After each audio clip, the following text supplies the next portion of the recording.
G'day, I'm James Baldwin and welcome to Oz F1. It's great to have your company here for another recap episode, this time for the Portuguese Grand Prix in the Algarve. Well, what a couple of opening laps they were. Hey, Carlos Sainz getting past Max Verstappen, Valtteri Bottas and Lewis Hamilton. But of course, it ended up, as it always does, with a Lewis Hamilton victory, this time claiming his 92nd race win. Unbelievable stuff, really, from a fantastic driver. Now's a good time to mention to join us on Discord. We've only jumped on in a couple of weeks ago and we are opening up an insight into what we talk about as three presenters through the race. All of the details you'll find below, and please consider subscribing if you're watching us on YouTube, and don't forget to leave us a review or reach out to us via Instagram or our website or on Facebook. All of those details are also below. So stick around for this episode as we go through the team by team analysis as we always do. We also talk about HAAS and how those two new seats opening up might shape the driver market for 2020 round. Certainly lots of juicy stuff, so let's get into it.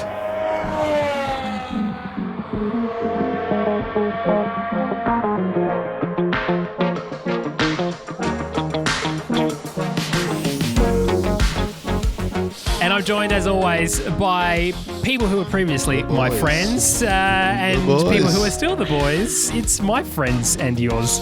Tommy T, Thomas J. Camp, potentially known always as Campy and never as Tom. Boys, g'day to you. Lads, how are we? Oh, I'm knackered. Yeah. Oh. I'll tell you what, being in Australia is rough to watch this bloody sport. There's so many times where I was so close to turning off in qualifying because of these bloody drains. I was like, it's not going to be solved in half an hour, surely. Surely. It was a long slog. But boys, what do we think of Portugal? This is a track that should replace Sochi at least, and Abu Dhabi and Bahrain for next year. I said it to you earlier in the week, James, that it's probably one of the funnest tracks when you're playing online, like when you're playing Forza or whatever game you're playing. You're not playing F1 2020. Definitely not. I don't play games. It's always... You don't play video games. Mind games, though. Oh, yeah. It's genuinely a fun track. There's so much. Like, just watching it as well, you can see a lot of elevation change, some crazy corners. It's cool. It was good to watch. Yeah. Genuinely. Yeah. And the races, all the drivers are telling you all the time that there's parts where you can't see the track, so you just throwing it in and hoping it sticks. Yeah. And that's what we like to see. And we saw a lot of mistakes and lockups all the way through the weekend as a result of that, which is awesome to see. P1 was horrid. Yeah, talk to us about P1, Campy. Didn't you guys watch it? No, we did. But what are your thoughts of it? Well, I think there was between the three practices, there was 175 track times deleted due to going over track limits, which is the most I think we've ever had. They used to actually do a paper report for every violation done, but they gave that the flick this weekend. Here's this gigantic folder with, it's basically Grosjean and Stroll and Kvyat and then others. Yeah, brand new circuit. It's only been down for about a month, which means all the oils are still coming out of the tarmac. When they lay the bitumen and flatten it all out, and it produced some. We saw lap one of the race. It produced some exciting racing. Oh yeah! And because the temperatures, they couldn't warm them up, and Kimi Räikkönen and that guy just nailed it. I've got to say this now before I forget, and I said this on Twitter as well. I saw this comment yesterday, about how, we're going to talk about this in just a second. You know, obviously HAAS has announced that there's 2 open seats for 2021, and someone said that Kimi Räikkönen needs to get out of the way to let someone like Callum Ilott through because, inverted commas, he's had his time, right? I was like, this is what's wrong with 2020. I would almost forgive Daniel Andrews for his comments yesterday compared to this kind of attitude. And then what does he do? He mega bloody stars it all the way through the first lap of the race, going from P17 to P6 like a gun. Like just an absolute mega driver. And in his comments after the race, he was looking around at the other drivers going, what are they doing? Because he's got so much talent and skill. He's like, I got this. When he has a car with an engine under him, like last year, particularly the first half of last year. He was my driver of the first half of the year last year. Because he did those things consistently when he had a car underneath him. Mega. Unfortunately, this weekend he just dropped back as everyone turned their tyres into the operating temperature or window and moved shuffled back where he probably belongs in that car, which is a shame to see. We don't want to see it, but what a great first 20 laps. And our speculation about him finishing up at the end of this year wasn't because he wasn't good enough. We just felt he wasn't interested. If he wants a seat, he can bloody have it. As long as he wants it, because he's still going to be better than any of those young kids coming up. The first 50-year-old in Formula One. Big time. Yeah, good. Yeah. And then he's racing his son. Imagine that. That would be so good. But he even came to Instagram and posted that first lap, and he said, I had fun. You know, that's the most I think he's ever written on Instagram for a post. You know, it's not that he just turned up. But this is the thing, right? It really frustrates me that someone like of his caliber is not in something like a Racing Point or a Renault that is punching towards the top of the mid-pack, right? And would be able to see that kind of result and then hold that place all the way through to the end. Someone like Sergio Perez, who's done a fantastic job this weekend. All right, boys, before we talk about the race itself, as I said, we're going to talk about what's going on with the driver market, because it's happened all over again. We had, before racing started, we had obviously Carlos Sainz and Danny Rick, and Seb Vettel was going somewhere. Now that Seb is confirmed to go to Aston Martin next year, it's left Perez wide open to go basically to 2 seats, and that's either Red Bull, or 3 seats, I should say, Red Bull, HAAS, or Williams. Now, HAAS has just announced that they are letting go of both K-Mag and Grosjean, which means there's only 5 more races where data is going to be collected by Romain Grosjean before Ericsson hits him out of Formula One full time. That'd be great to see them crash together again for the last race, wouldn't it? Got to do it. Why the hell not? But it came as a bit of a surprise, because it only really came out the week before they announced that K-Mag was also going. Boys, when we were chatting a couple of weeks ago for the last Grand Prix, we kind of said, or we said for the last couple of podcasts, that Grosjean's going. He was making kind of noises. He's even said this weekend he's looking at Formula E, but we thought that Kevin Magnussen would stay around.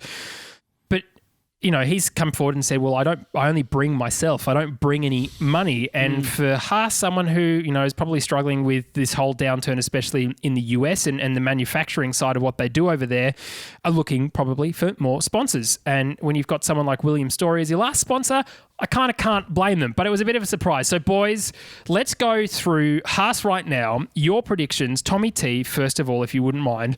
Who you think is going to take the HAAS seats for 2021? I think Hulk. Yep. For me. Yep. I think Checo's probably going to go Red Bull, and I thought that for a little bit. Yep. I think Hulk probably to HAAS, and I wonder, I don't know, I think it's probably going to be Mick Schumacher. If someone's going to go, keep him in a Ferrari. I don't know. There might be a juggle between Mick going to the Alpha Romeo. It's interesting that you said that, because one of them might be a shuffle between he and Giovinazzi. Maybe might switch that up. There's going to be 2 he's going to Alpha end up in a seats. Ferrari powered car. Yep, interesting. Now, I just want to mention this as well. It looks like over the weekend that Alfa Romeo have confirmed, not officially, but they're going to keep their current lineup of Giovinazzi and Raikkonen, which is great. I don't care about Gio, he can go. And I'd kind of rather Schumacher to go underneath Raikkonen. But so to say that, I think you're right. What about the paid side? Because Hulk doesn't necessarily bring a lot of cash like Perez does in the form of Telcel, his major sponsor for most of his racing career. What about Mazepan? Because he's a Russian billionaire. Nikita isn't doing the best in Formula 2, but we've seen people in the past step up to Formula 1 unnecessarily because of the money they bring. Lance Stroll, as an example. Nicholas Latifi, as an example. Basically, anyone who's raced in Williams for the last 5 years, as an example. But really, I don't think he deserves it over someone like Mick Schumacher. And look, Callum Ilot's done a good job, but Mick will bring some cash. Schumacher will bring so much more than just cash, right? He brings gravitas, he brings a name, he brings respect from the paddock already. But so I think you're right, Tommy, in terms of the Schumacher side being either one or the other, right? He's going to either be an Alfa or HAAS, but looks like Giovinazzi's staying. Campy, your thoughts for HAAS next year? So we've got Hulk and Schumacher for Tommy T. What do you think? Look, I'm not going to get in predicting what goes on at HAAS because I really don't care if I'm 100% honest. This is what needs to happen. Poor Gunter. Right? No, tell us what needs to happen. No, there is seats on the table at the moment. We've got a seat in Red Bull. We've possibly got a seat opening up at Williams for Sergio Perez and kicking George Russell out. We've definitely got a couple of seats at HAAS and maybe another one here and there that AlphaTauri catches us off guard. Now, this is what needs to happen to everyone. We need to get rid of the duds, and I'm talking about Gasly, Kvyat, and Albon. They've had the Gasly's chance. not going anywhere, you lunatic. I'll just throw him in there because he's my whipping boy. But we've got some genuine duds in this sport. Lance Stroll is one of them. He's not Oh, going preach that. We need to get rid of. Good. We've ticked K-Mag off the box. We've ticked Grosjean off the box. Great result. We need to get rid of Albon. We need to get rid of Kvyat and Giovinazzi. That leaves 5 or 6 spots that are open. Now, of the drivers that deserve a drive in and should keep their drive in F1 at the moment, we got your Hulks and your Perez's and your George Russell. Why Williams would get rid of George Russell next year for a bit of money from Checo is the dumbest decision of all time. But it still opens up a seat at Red Bull. And if Red Bull don't take George Russell, they're dumb. Yeah. Just quickly on Williams. So you've got a new investor that comes in and is already broke. What the hell are you doing? All right, well, let's talk about Williams, as you said, because George Russell came out and refuted a lot of these claims at the moment. So, first of all, he said that it's people from Sergio Perez's camp trying to put pressure on Red Bull by putting out or leaking information about Williams, right? Smart. It's good. 100%. Now, George has come out and said, well, why would an investment company with a lot of money that's paid off everyone's debt and got money to do the operating expenses then be worried about looking for more money, right? This is a capital company that will be able to attract more sponsors, and they've already got a paid driver in Nicholas Latifi, and he's not very good. So you've got George Russell, who is very good and is doing amazing things. He's going places in the future, and it would be a travesty for him to miss out. It's not like Ocon where he missed out and people were like, oh, no. And then, he's come back and he's pretty average. I was one of those people, unfortunately. Yeah, you were. Now look what's happened. What have you done? Don't listen to anything I say. Anyway, my point is, it's... Oh, we have a podcast. We're just hashing ideas out. It's not biblical truth. I don't know. know. Ask me what I Speak said. for yourself. If you ask me what I said 3 podcasts ago, I'll be like, what? I actually said that? You idiot. Who is this dickhead? People say that about That's you a new often, segment. Campy. We'll just start reading Totally. Campy's predictions. I was the F1 prophet for a while. I got it right for about 2 weeks, and that Yeah, was you it. were not bad for... I'm a dud. Get rid of me. Get rid of him. But I think you're right. So George Russell, though, I think he stays at Williams because the other thing that we're talking about, so yes, Perez has been linked to Williams, but that's only from his camp. There's nothing from Williams leaking the other way. So that opens up Red Bull and the conversation around why Perez is better suited than Hulk to go into Red Bull. Firstly, they're losing a major sponsor in Aston Martin because obviously they're going to Aston Martin. Secondly, he's current on the grid. As much as Hulk is current, Perez is more current. And he brings a whole range of experiences of being able to get up and close and personal with someone like Max, for example, even racing in a pink car. Now, we saw this weekend, they came together. Okay, bit of an issue. But there was no, I didn't see this, but it wasn't like when Stroll and Max collided where there was a whole lot of hatred on the radio very suddenly. Whereas when Max and Perez collided, I think, Max at the end of it said... the end was very funny. Like, he came across and, he kind of spun himself out. And that was it, but there wasn't any digs on the radio. So I think there's more of a respect there because of his experience. Now, Campy, you said last time around that Perez really didn't have his ability to shine in McLaren because it was just too early for him. It was kind of like Kevin Magnussen. Well, it's the same as Kevin Mag, but it's the same as what we're seeing with Gasly and Albon when they've got the drives at the top seat too early. And there's guys like Verstappen's and your Ricardos are going to step into those seats. Doesn't matter when they do. They're just going to excel as soon as they step in. Yeah. But these younger drivers need a bit more tender loving care. Whereas, so... Like Gasly? Well, like Gasly and Albon, and emotionally, they're taking a toll as well. I mean, you see the way Albon's walking around the pits, I feel sorry for the guy. I wouldn't want to be him at the moment. Yeah. But that's... at some level, this is the sport in which we live in, and you just have to deal with those things. Yeah, I've and got, it is I've a got shame. a comp here. Hear me out. Go on. What if Sergio Perez can get to Red Bull and he frames himself as the next Rubens Barrichello, and he kind of goes to be that top of the top second driver? Like that's kind of what VB's heading for at the moment, unfortunately. Not because he wants to. But if Perez can never get that top drive, he's never going to get that top drive, unfortunately. I think he's left it too late in his career. If he can just finish out, get a lot of race starts, get a lot of stuff and be the next Rubens, that could be a very interesting way for Checo to keep himself relevant. Let's talk about why we either Hulk or Perez, because the whole paddock is kind of talking about Hulk or Perez, right, for this seat. Let's talk about... Throw George in there. If Williams are going to throw George out, then you've got two teams that had the opportunity to grab George Russell. I don't think George will ever go to outside rather of a Mercedes team. I don't think they'll let him. Here's my point why, though, Campy. Yeah, as much as he's a great driver, my point is Max Verstappen is not currently being pushed, right? And Helmut Marko came out this week and said the gap between Alex and Max is sometimes a good distance and sometimes a not so good distance, as in there's quite a long way between cars, right? Good. He's got 2 weeks. Sorry, he's got about 2 races to prove himself, including this weekend. When's it been a good distance? Never. Well, he's finished in the top 6, 7. Well, he's had a podium as well, so he's finished up towards the front. Whilst other people have been, he got lucky, but he still finished up there. But my point is, best car and you can't finish in the top 6. So he finished 12th this weekend. Disappointing. Like, he dropped back immediately. If you're in the Discord chat, g'day guys, great of you to listen to the podcast as well. But like we were saying, Albon's is going to drop back. I was asking for who do you think is going to become is sort of 3rd to 6th, and none of us said Albon. And funnily enough, that's exactly what happened. He didn't rate there. But we need someone who can rear gun, right? So we need a team player. We need someone who is consistent in the car. And the fact that Hulk did what he did when he just jumped in a car out of nowhere is phenomenal. The fact that Perez, this week was so close to finishing 5th, and only because he was put onto softs instead of mediums for whatever reason, faded away in the last couple of laps and was relegated to 7th. But those kind of people are already up there fighting with Max at that kind of level. And even if they're 10 seconds behind him, it's still another 15, 16 seconds closer than what Albon is currently at. And so I think, and Christian Horner has said this as well this week, that they're going to look outside the talent pool to replace that seat for Albon. Now, the issue is if Tsunoda comes up into AlphaTauri, that means Albon's also on the market as well. Now, the reason we've said that, and I'm sorry, I'm jumping a little bit all over the place here, boys, but the reason why Tsunoda might come in is because obviously they have no engine supplier for the end of 2021 going into 2022. They're trying to buy the IP and do a Brawn GP here and buy the Honda stuff. Happy. Want to keep Honda happy. So how would you do that?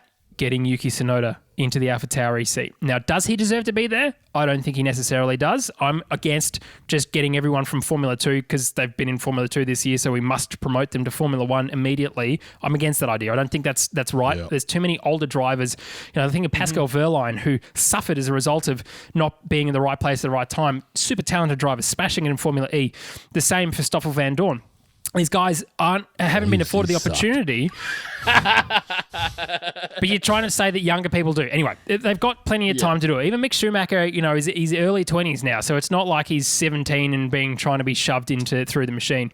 But what do we think, though, of someone like Sergio Perez next year stepping in? Do we think that the gap to Max Verstappen is going to be closed, and do you think he's going to be a good rear gunner?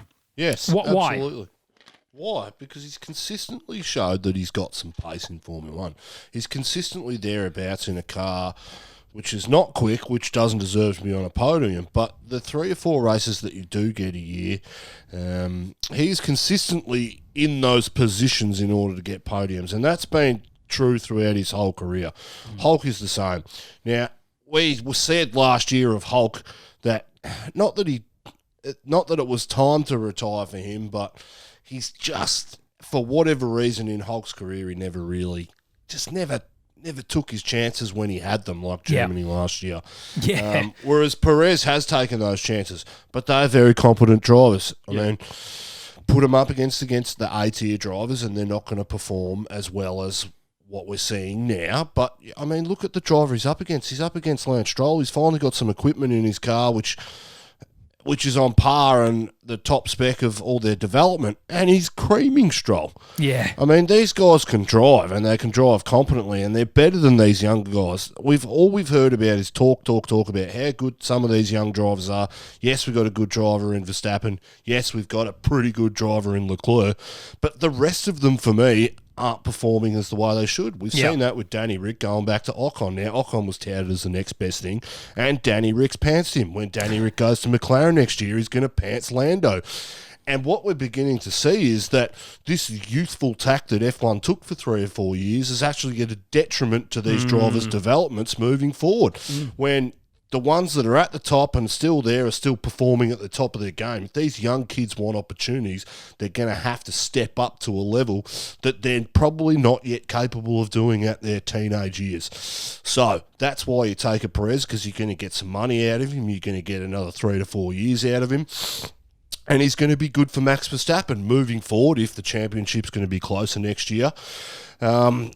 Red Bull is going to need a driver like a Sergio Perez that is picking up the points behind him, unlike what Albon's doing for the Constructors' Championship. So they're the decisions these teams have got to make. Now, if Red Bull make another one, I'm going to be seriously considering their logical thinking when it comes to drivers in their markets. We look at... Sorry, I'm ranting at the moment. No, love it. Go. This is fantastic. No, but you look at the calibre of drivers they had in their junior program 4 years ago. They had Daniel Ricciardo, they had Max Verstappen, they had Sainz. Before that, they had Seb Vettel. For that team to pick up the 3 dud drivers that they've picked up since then is astonishing. Yes, they might have gambled a couple of times on a couple of young guys, but they haven't made good decisions off track in their development program for a long time. No. And if they're going to continue to promote within and take a Yuki Tsunoda, which is just another, because he's not performing in F2 at the moment, that would be another dumb decision. Yeah. Take what is on offer at the best, because for your best team, which is the Red Bull team, you need to be challenging for a championship next year, whether it be drivers and constructors.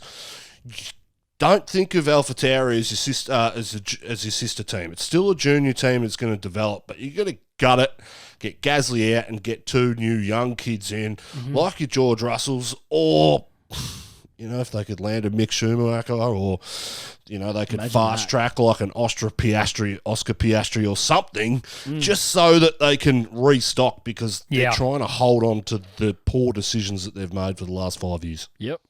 They have not been competitive in Constructors' Championships since Daniel Ricciardo left. They have not had a competitive 2-driver lineup since. The other drivers only had 1 podium. Yep. Yeah. Which is astounding. That's horrible.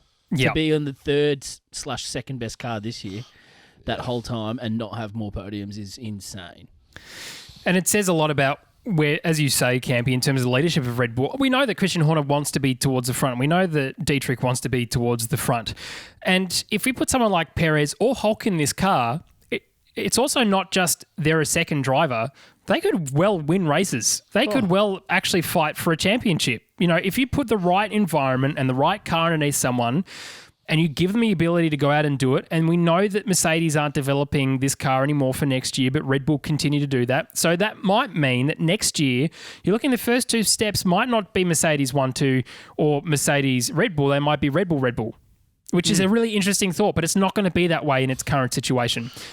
In saying that, though, it's not an attractive seat to go to Max Verstappen's number 2.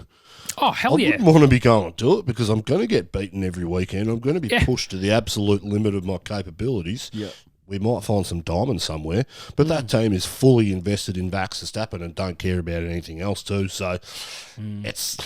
Well, look, it's very interesting, and I think what's going to happen? We'll see in the next couple of weeks. We know that Christian Horner said in the next couple of weeks that that's where the announcement's going to come out. It's going to be... HAAS will go first, and then that will dictate who I think will end up. I think Williams will stay exactly as they are. I think Alfa Romeo will stay exactly as they are, and I think Perez will end up going across. Which means, however, that Hulkenberg will probably miss out on a seat again, which will be extremely sad. But anyway, we'll see what ends up happening.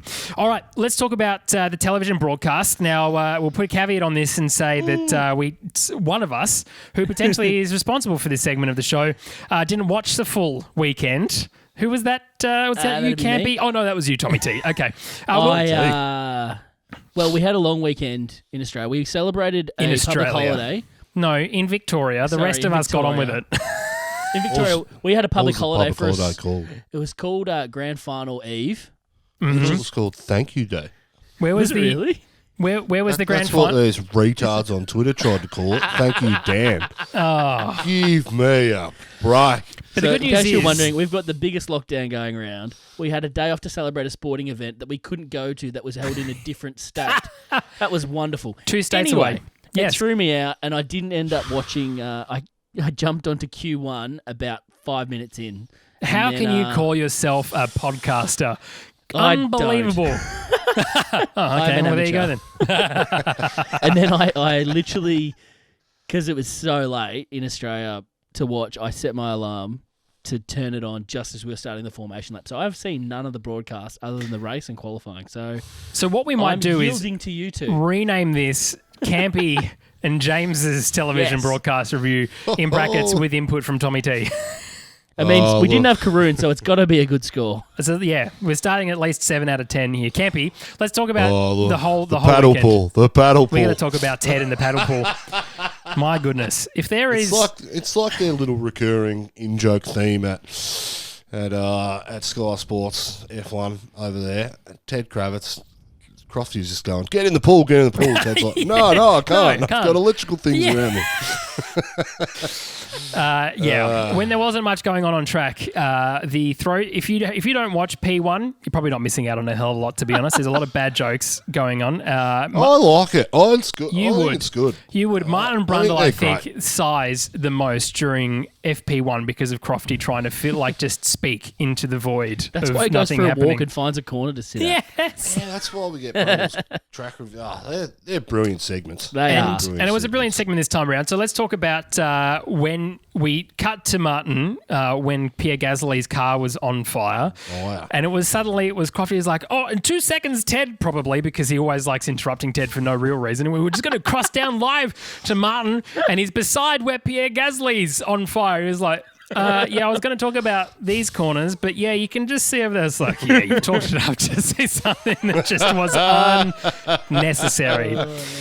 Now, we have to say, and a big thing here in this country is that we suffer under Sky Sports. Sometimes they're really great, sometimes they're very average. Yeah, you'd say that. But what I really want to see is Alex Jacques. He does all the F1 TV and F2. He won't be listening to this, but shout out. I sent him a message via Instagram and he was kind enough to reply. And he's on Sky Sports F1 Italy. No. Well, this is, you're thinking of the other person. This is the guy who does all of the esports and the F2 commentary with Alex Brundle, and he does the F1 TV. He's a dud. So, of course you'd say that. No, I don't know. Anyway, he's really, really awesome. We suffer under the fact, if you're listening to this overseas and you can watch the F1 TV, mate, their commentary is next level compared to what we see. But anyway, there was no flyover that I saw this weekend. But what I think it was a solid 7 out of 10. It was actually very good. Martin just absolutely crushing it because he hadn't raced on this specific layout of Portimao, but raced in Portugal before. Yep. Excellent content. Brundle's we didn't have getting better, I reckon. Yep. He's getting real good. Big fan of Brundle.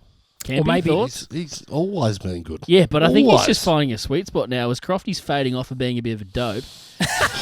Martin's kind of... Brundle's kind of sliding in and taking a bit more limelight. I'm loving it.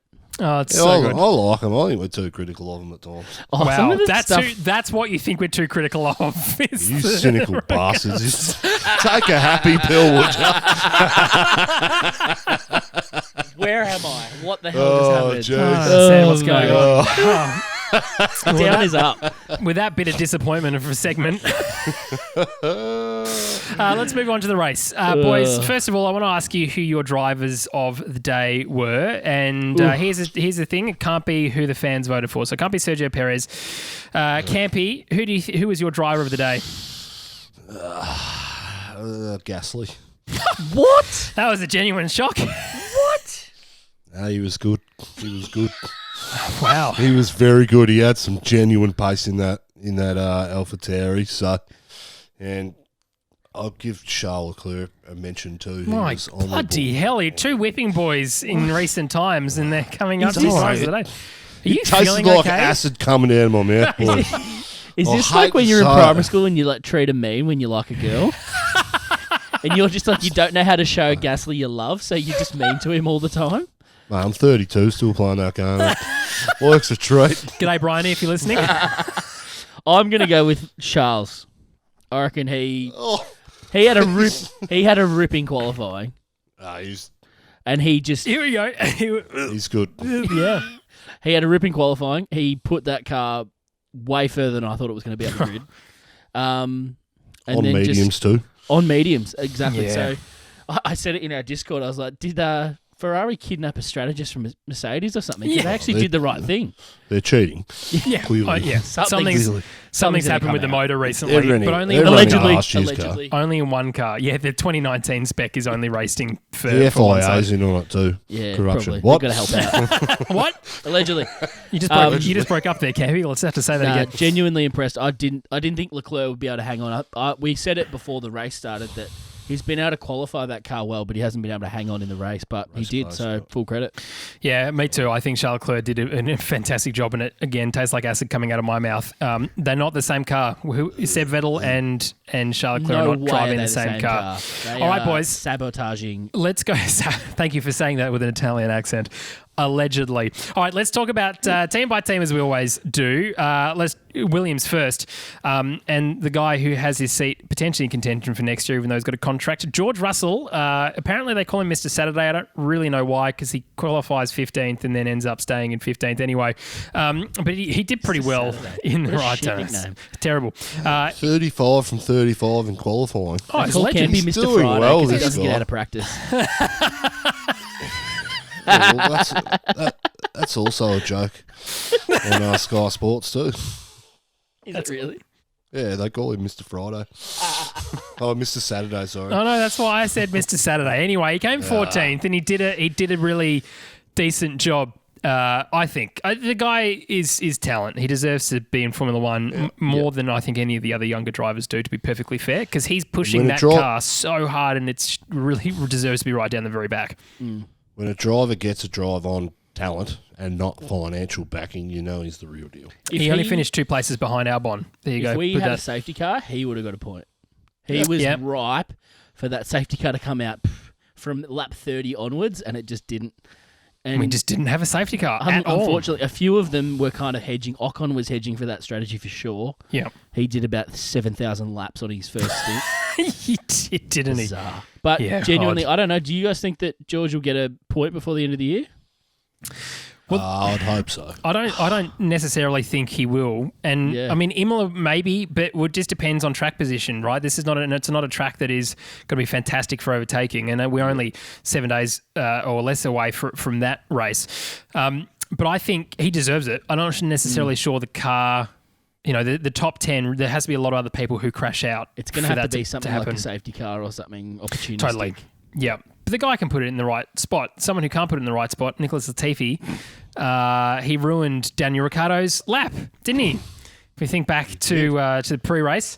I don't understand why Williams let him out when they let him out, but he blocked Daniel Ricciardo. And if you block Daniel Ricciardo, you listen to this podcast, you're in the bin. You're in the bin. He's still our favourite Canadian on the grid. So Says a lot, doesn't it? that's all about he's got going for him at the moment. Williams, though, the new owners there, trackside as well.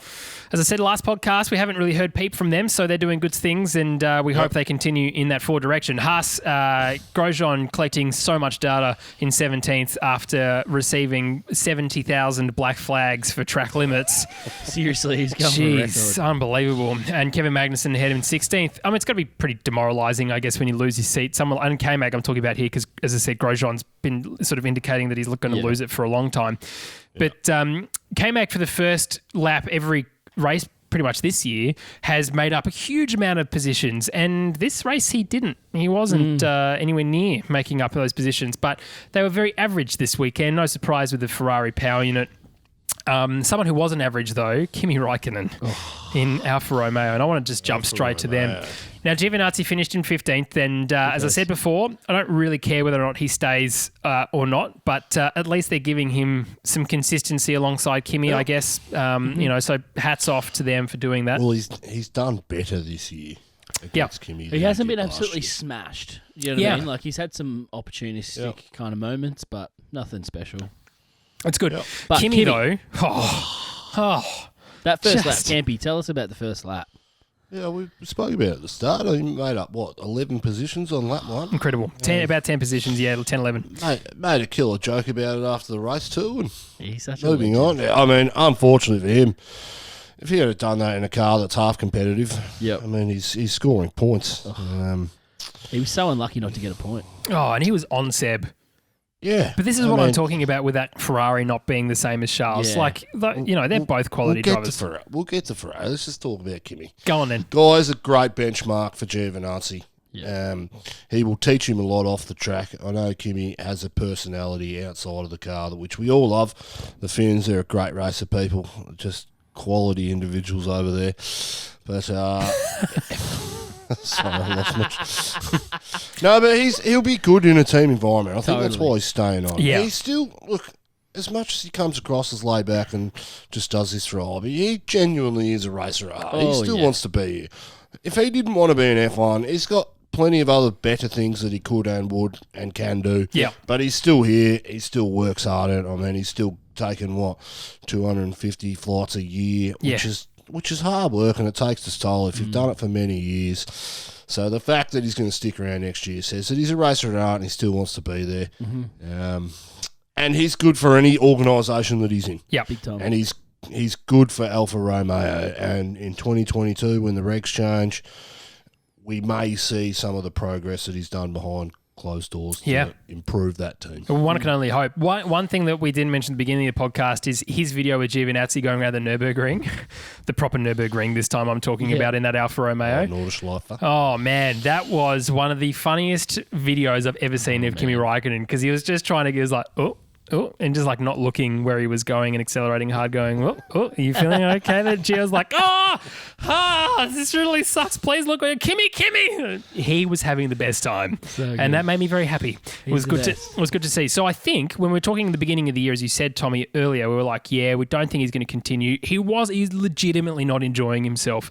Fast forward, really, probably from Mugello onwards, his attitude has changed, and the team has changed, and the direction has changed. So if Ferrari can, unstuff themselves with this motor and use all their credits to get a good motor for next year, and the customer teams get the same kind of equipment, then he might actually have a better year next year and be up sort of closer towards that McLaren mid pack, which is great. We want, maybe not Daniel Ricciardo and McLaren, but I want them to be closer together. It wasn't too long ago that we were watching that Alpha go around with Leclerc in it, which made Kimi and Leclerc swap. That's how good that car was. Yeah. So put a good power unit back in it, and we're talking competitive. So. And Ericsson was fantastic then as well. Everyone talk about someone else who suffered in the wrong car for such a long time, like Nico Hülkenberg was Ericsson. He was around for ages.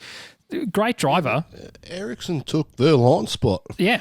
Pascal's spot, and Pascal should still be in F1. Yeah, 100%. But Ericsson had money and he stayed around. So yeah.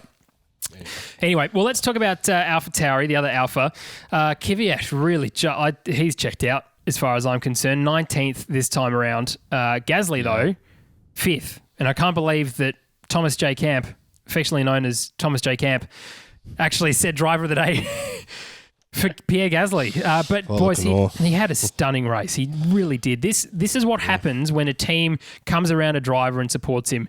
And he didn't have that on Red Bull. He had lots of pressure here. The pressure was taken off. They're calling him the king of Monza, which is not true. But he won the race because of a whole range of significant lucky events. The internet. I know. But he is being consistent. 5th is great. For an Alpha Tauri, 5th. Mate. Man, so good.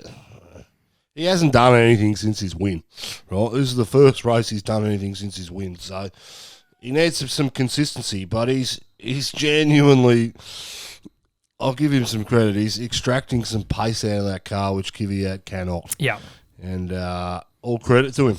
Yeah, I think he needs to get out of Red Bull and go somewhere else. Yeah. Just for his future and his future outlooks. If he goes and performs at another team, we'll give him some credit in the paddock and. You never know, he may just pick up a top spot again. We hope he's good on him, but he needs to get out of it, in my opinion. Yeah, I couldn't agree more. So is this the last time we're going to hear you in qualifying when you're like, watch Kvyat, he's going to come and smoke him in his next lap? You love your boy Kvyat. He's just not performing. That's like my stock standard. Hamilton dies in turn one joke. We can all hope. Never happens. When I say die, people, I mean just crash out in turn one. Clearly. I don't actually mean Rosberg appearing on track suddenly. He's nicked his dad's Porsche off of Nico Hülkenberg off track. He's going duck hunting for the weekend. There's a Lewis. There it is. Oh, There mate. it is. Well, look, Kvyat's not going to hang around in AlphaTauri. I think that's pretty much a foregone conclusion. But, I think one Russian goes out this year and another one comes in next year. yeah, not in the reckon? same team, though. We're always going to have a Russian in the grid. When there's a Russian race, there'll be a Russian driver.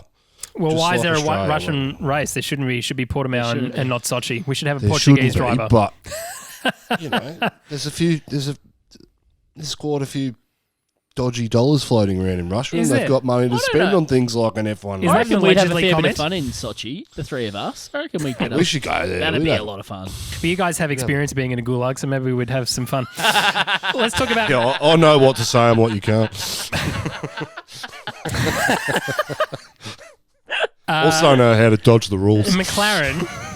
McLaren this weekend. Now, I was lucky enough to, inverted commas, win a competition to have the slipstream experience of what the McLaren sponsors get with the virtual world. It was really interesting, actually, an hour before the race or leading up to the start time. He didn't cut the boys into this either. No. Well, he didn't bother entering. It was just me. I could only share it to one person. Look, it was good to Who'd you listen. share it with? Sorry, I couldn't share it with anyone. It was only a one-person right. view. It was good. Have you got another podcast? Who? Hope it was Have fun. you got other mates? We? No, I don't have mates, but I just have people who I pay to come You know, on podcasts with me. I can see into the future, Tommy. You know what's going to happen? James is going to get his own bloody motorsport TV show, and me and you are going to be left in the wake behind him. Listen, if we get tickets somewhere, I'm fine with it. Play on. Oz F1 will shut down. And Give me just James and the other guys. Except for when you get free stuff at paddocks and there'll be someone yeah. else as the cameraman following you around and going, please Campy and have I'll be something there, value hands to out. say. Yes, please. Hands out. I'm already here. Hands out. Can I please have a pass and a beer? Thank you. Anyway, shout out to McLaren. It was really good to see some good online content. They had the guy who's head of their operations trackside, and it was really good behind the scenes content. So that was really great. Carlos, though, finishing in sixth, man, he had an incredible start. Obviously, the tyres were alive more so than the Mercs mediums, and unfortunately, that was undone a couple of laps later. But guys, he really drove that car so bloody well that first opening lap. Tommy T, what did you think? I was hoping he could keep it going, but Yeah. unfortunately, it was short-lived because it was on those softs. I think it was a lot to do with those mediums definitely not switching on this fresh surface, like Campy said. There is a lot of oils coming through because what was it? Only a month since it's been laid, maybe not even. But very, very, very fresh. But I don't know. To put those moves on was very impressive. That it wasn't easy to get past. It was still some good moves. Yeah, unfortunately, just couldn't hang on, but still a great drive. And says a lot about what we were saying last year in terms of his, most improved, best of the rest driver. Yeah. He really showed that because, like Kimi, it's about car control and about putting in the right place at the right time. And the fact that he got past Max Verstappen, Valtteri Bottas, and Lewis Hamilton, that even with slower tyres, those guys are hard to get past, right? They know how to place that car on the grid. Yeah. I was so pleased for him because he's not going to have anything like that in Ferrari next year. If Sebastian Vettel's car is the one that he's jumping into. Yep. Yeah, I think, look, they qualified really well. They had a really good qualifying car. I don't think there was a time where I thought Sainz would actually finish behind Daniel Ricciardo, but that didn't eventuate. But it was a good result for them. I mean, this Constructors title between McLaren, Racing Point and Renault is getting really tight. Yeah. So these points are starting to matter. And I think there's only 10 points in it between the three. It's really close. But yeah, Sainz was good. Lando, on the other hand, he wasn't. Well, he did suffer under Lance Stroll. Yeah. He ended up pitting 3 times. Yeah. Yeah, which is a shame. Yeah. Lando hasn't been the driver this year that he was last year. Yeah. I think the beginning of the year started he really was. well. Yeah, and then it's kind of... But Sainz has picked it up. Yeah, I mean, the last 7 qualifying, Sainz has beaten him 6 times. Yep. So, I mean, that's a telling fact. Qualifying, although it doesn't pay points, it is a really good reflection of how quick you are against your teammate. Big time. That's ultimately one of the things you're judged on. So, Carlos is. I think it was a good result for him. It was a good result for him. I think. And a good result for the team, to be honest. But they never looked like they were hunting for a podium or the 4th or the 5th.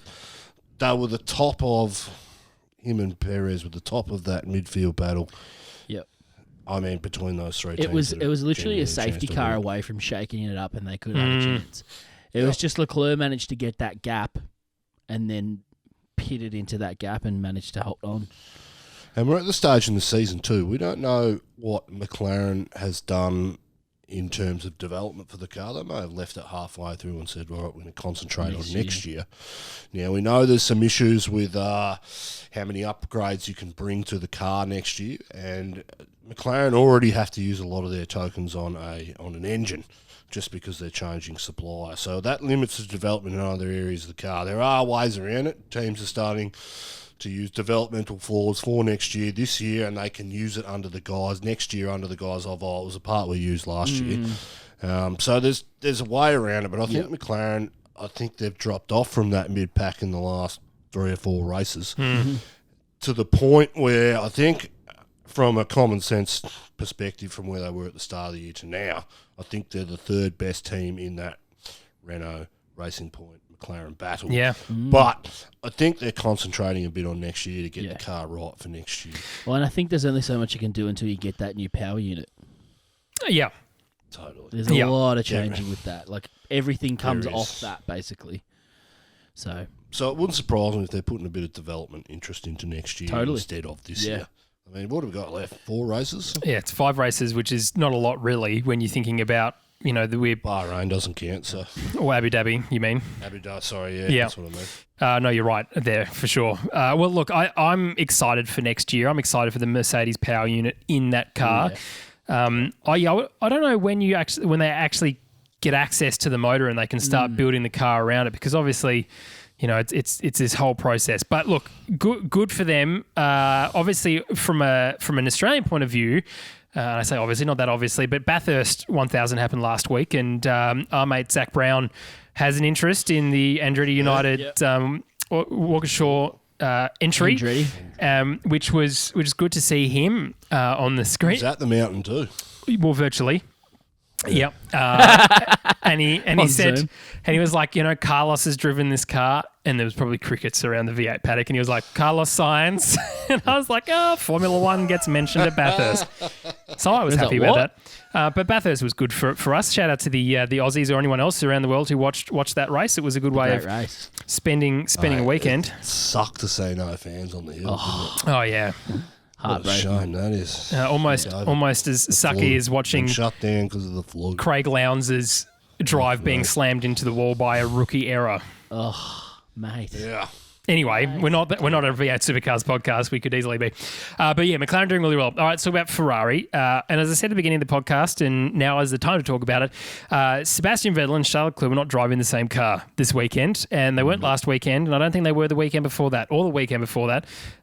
It's just been... This is as school childish as you can get, or high schoolish as you can get, with the complete and lack of regard for Seb Vettel being able to score decent points for this team, and they have just dropped him like it's hot. And you can call me conspiracy theorist or what, but this is proof. This guy is a phenomenal driver who is just unable to get this car sorted out. Somehow in 2020, did in 2019, was very close to the front to Lewis in 2018. You don't just get crap like that overnight, or in this case, over 2 years. Campy, what do you think of the hell is going on in this team?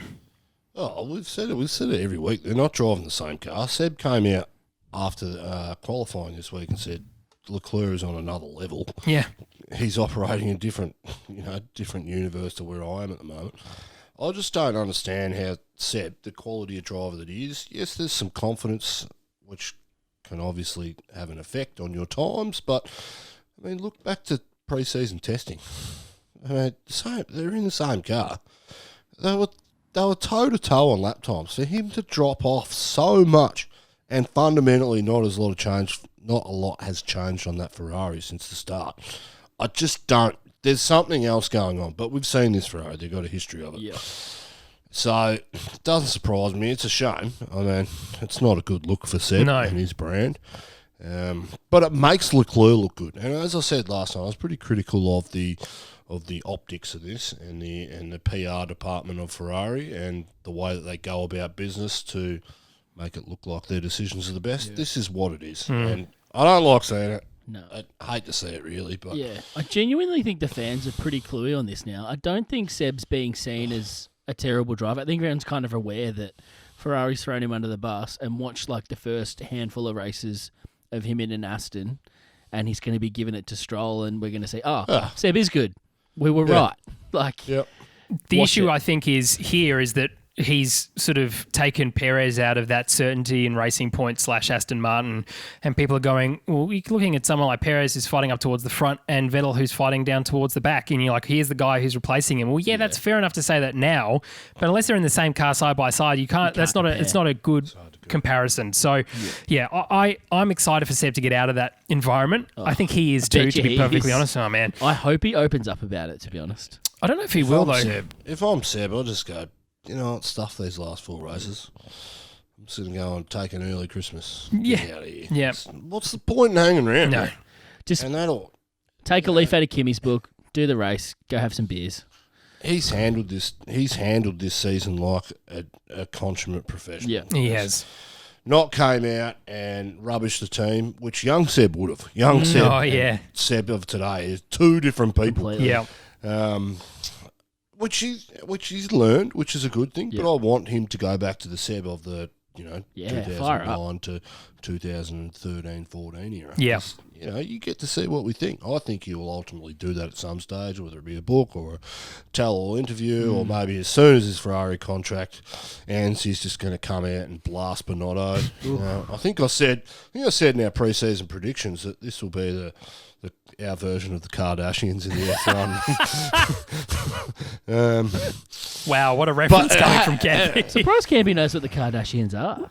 Mate, I couldn't tell you who they are if they lined up. But, I mean, everyone knows that Kim chick because she's married to Kanye. Like the other ones, I've got no... Those other ones, I wouldn't have a clue who they are. Their lips all look the same. And, bums look the same. Campy like, on pop culture, man. This is E-Network with Campy. Welcome back. Thanks for joining us. We'll see you next time. It's not the first time that's happened. Sorry. Getting back to Ferrari. Oh, yeah, it's good. a shame to see it, but it hasn't eventuated the way we would like it to see. But Drive to Survive could be interviewed. This guy cannot wait for that series. That is going to be. I don't care about watching TV on Netflix, but if Seb comes out and blasts them, well, then good. That's what we're all going to watch it for. Juice. Racing Point. Now, this is really like if you put Seb next to Perez, everyone would have been like, all right, fair enough. He's suffering this year, but at least next year he's going to be in a good car and Checo gets a seat. The fact that Lance Stroll is still, people are still trying to defend him, and Otmar needs to just settle the hell down here. Mate, you got a job, all right? To be honest, I'm not trying to want that job. Otmar knows what side his bread's buttered on. Yeah, but seriously, get off the pole, Otmar. He's not going to criticise the boss's son. No, but every time they throw to him in a live broadcast, and it always seems to be that he's the guy on the pit wall rather when it's his team going into the crap. He just becomes combative, and it's just not good television. But anyway, it is what it is. But the fact that Lance Stroll even exists on the grid still frustrates me. The guy has no idea. Yes, I think Max was slightly at fault with the first crash, but he was definitely with Perez. With Lance in terms of I think it was 100% Stroll. You would, but that's fair enough, right? But with Lando, mate, we saw Perez go around the outside and show us the line that you could take. We saw Stroll go around the outside and completely stuff it because there was just no room. There's just no common sense. If you go onto the F1.com website and you look at all of the driver profiles and their pictures, just go and look at everyone and you pick the person who looks the least interested to be there. Hint, it's Lance Stroll. Black-haired version of Jimmy Neutron. There it is. But he whinges. He's not quick. All of this defense about him. Mate, your dad's bought you a team, and it frustrates me that we're now looking at someone like Hulk not having a drive over someone like him who doesn't deserve it. Yeah. This sport sometimes frustrates the hell out of me. But anyway, we all know that he's going to be around for the next 10 years so long as there. But Dad needs to make a leadership call here, separate the family thing out. Campy said this months ago. Just get rid of him. He just has no idea what he's doing on the grid, nor does he really care that he's there. Just make him a reserve driver. Then he can float around and go to every race and be a playboy and then just drive once every year or so. We know what we're going to get from Stroll when he get these races where he outperforms the car and he drives really well. But then it's so inconsistent. you got to wait 4 to 5 races for it to happen, and these young mistakes, which we should be critical of this weekend. He exceeded track limits. He made constantly. a couple of crashes. But, he had a race off last time due to being sick, and he's trying to get up to grips, and he's trying to rush it. Let's quickly jump into that. He should be experienced enough now to not make these mistakes. Yeah. I actually think the making of that kid will bin him for a year. Sit out. Look at what you're missing out on. Go and drive something else to keep your skills up and keep your, I don't know, your reaction times sharp and all that stuff. Go and sit out for a year and realise what you're missing out on. Come back. Advice from Campy. Telling Daddy's trying to no, make him sit out. unfortunately, he's probably grown up in a generation where they weren't parented. Yeah. But quickly on that. Sorry, that's a different So good. topic. I love it. But He probably had his own credit card at 5 years All right, old. Tommy T, what were you going to say? this whole COVID, not COVID sickness business. Very, very interesting stuff. Sketchy. And I think Otmar's got a bit to answer for there. Sketchy. Yeah. This whole industry is relying on everyone doing the right thing, following the right procedures. And then we've got someone who's sick showing potential COVID signs, and they don't test him because potentially they don't want him to have to quarantine there without getting home first. Just, I don't know. Sore stomach. Yeah. Well, but basically any sickness, just test. They managed to get Hulk a test and know within a couple of hours that he was right to drive. So you have It was almost immediate for Hulk. We have the technology. Just bloody do it. I don't Yeah. know. Very No, it's interesting. sketchy. And there's still no clarity on if he actually had it, he didn't have it. No, sketchy. He had it, and they lied about it. There it is. sketchy. Let's talk about Renault. Danny Rick had a miserable timeout this weekend, didn't he? Just wasn't able to put it together rather, and qualifying. Ocon, I blame Ocon for him spinning out and ruining his time or his ability to go out. Campy, do you reckon he was going for a 2-stop and then pulled the pin and said, nah? I just think whatever happened. I mean, you never know. The tyre wall on one of the tyres. I mean, that first stint that he did on the softs, he had no pace. For him to make up ground where he did at the start shows the class of the guy. But those tyres had zero pace in them, whether it had something to do with the crash. But he still beat Ocon, and Ocon got him on track. Yeah, but big bloody deal. He started on the mediums and had the advantage. Well, that's the Had thing. the advantage. Yeah. So If DR didn't get through into Q3, he probably would have been better off with tire choice. Yep. yeah, I mean, look, DR's a star. We know that. But Renault was off this week. Yeah, they were. Renault haven't. This weekend they weren't the same team that we've seen for the last 4 to 5 weeks. They've been right up there and quick. Yep. But this track didn't suit the Renault. No. You look at the Racing Point. That is a carbon copy of last year's Mercedes. Mercedes was lightning quick this weekend, like pants. Red Bull Lapped everyone. dropped them like they were nothing. And I've got no doubt to the reason why the Racing Point was quick this year too, because they're fundamentally the same cars, same concept. So we may just have been lucky to see that Renault have had really good tracks that have suited their cars for the last 4 to 5 weeks, and the results have shown it. Yeah. I mean, good on Ocon. He came out and said, I finally beat Danny Ricciardo. It wasn't on merit. Yeah.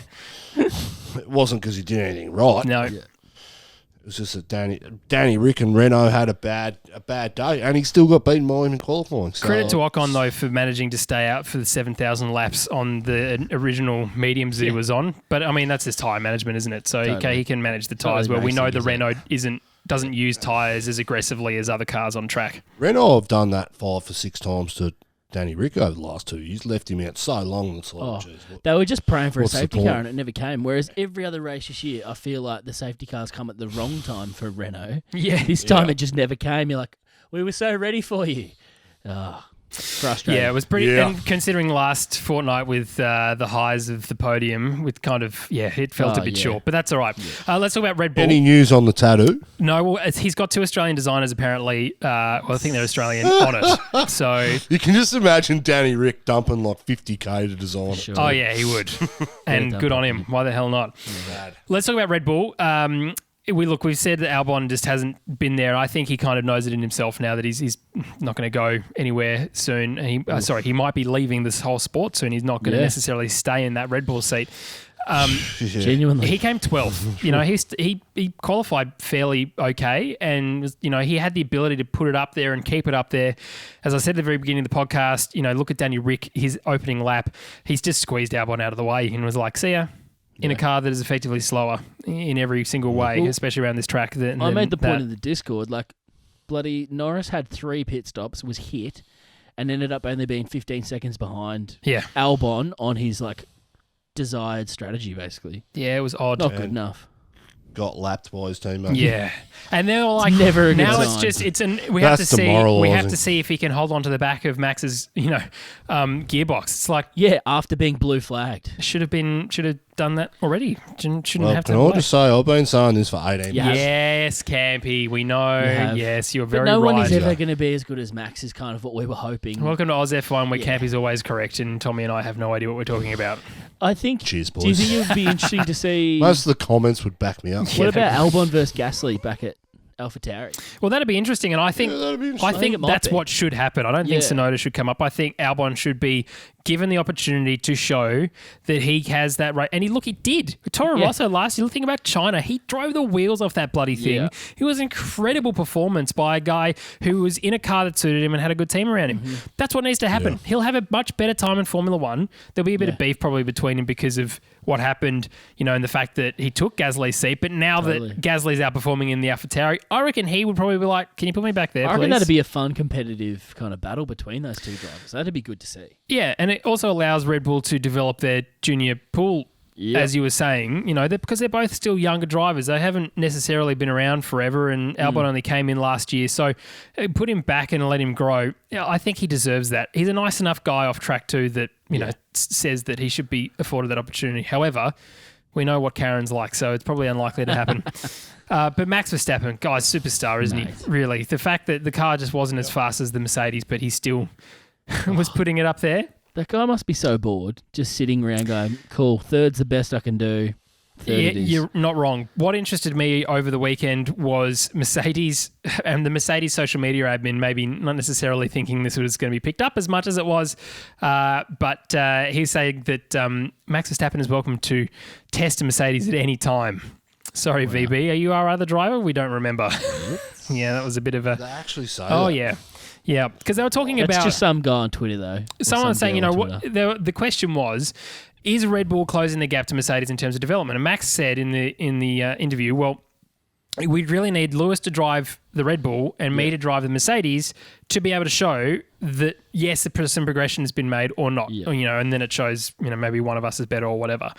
It'd be interesting to see Lewis in the Red Bull, actually, considering, the whole car is set up differently. But, geez, dream team. Max Verstappen, Lewis Hamilton in HAAS together. It's Chase Carey's last decision. Genuinely, I'd still back those two in to get podiums in a HAAS. Oh, yeah. With that terrible power unit.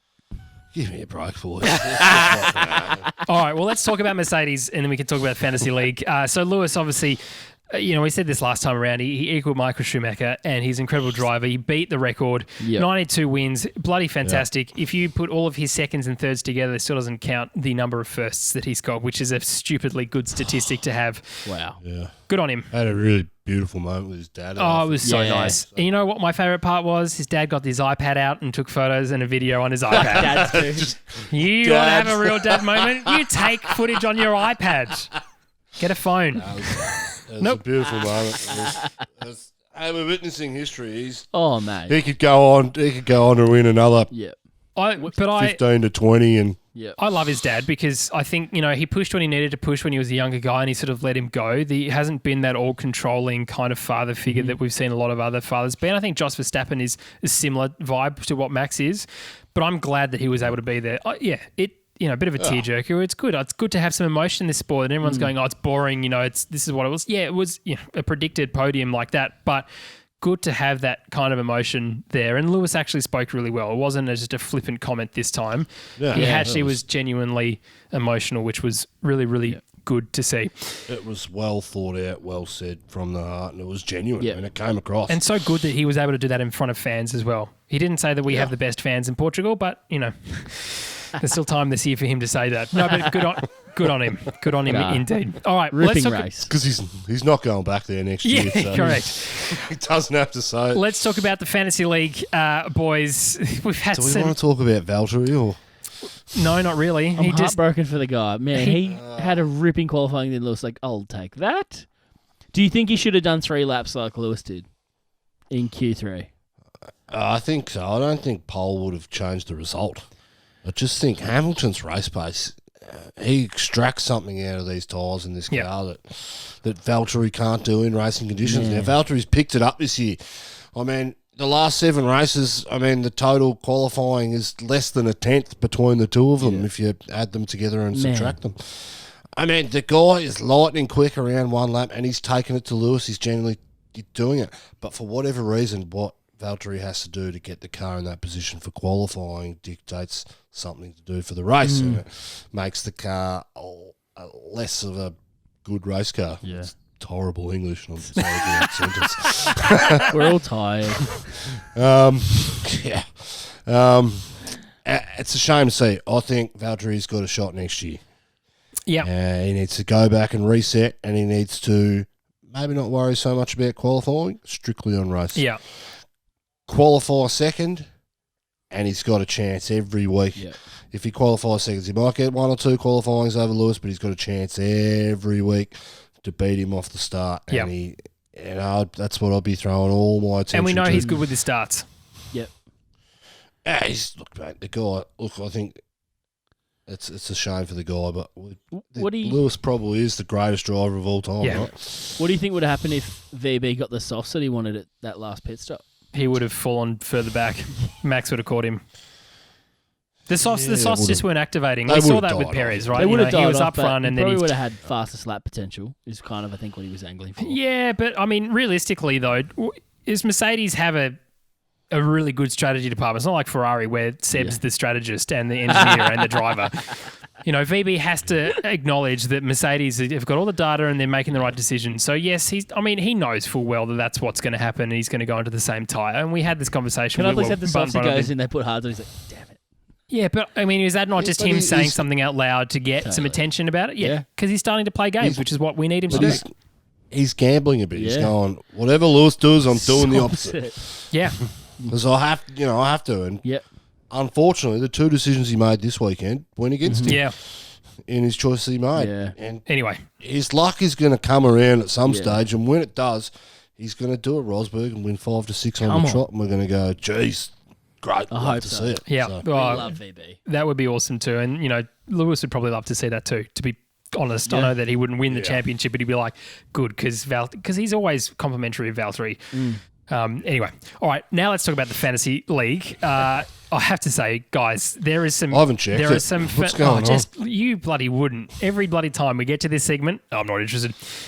There are so many good names on this thing. There's about 60 people in it now. I've chosen a couple. This is my favourite part of the week is just before the podcast I go through and look at what we've changed names to. Sebastian Farton, Jay Moore, Ty Dollar Signs, R. Reedon, love that. Expecto Patronus, Simariaka from the US. What's the Expecto Patronus? It's a Harry Potter thing, mate. It's Harry Potter and Patronus. Clearly, that's why I don't get it. You guys are losers. Oh, here we go. Grogon, A Block. Grogon. Dave Munnis just coming out with the goods every week. Oh, Stroll.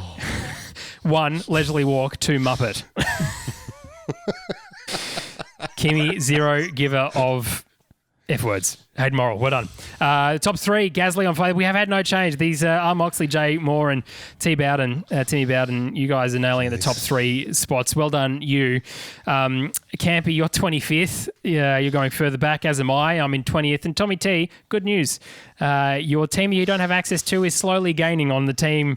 On us at 45th, and the team you do have access to, 56th. You're almost last. Yeah. How's Harrison Phillips going? Has he changed his name since last time? No idea. Don't really care because every time I no.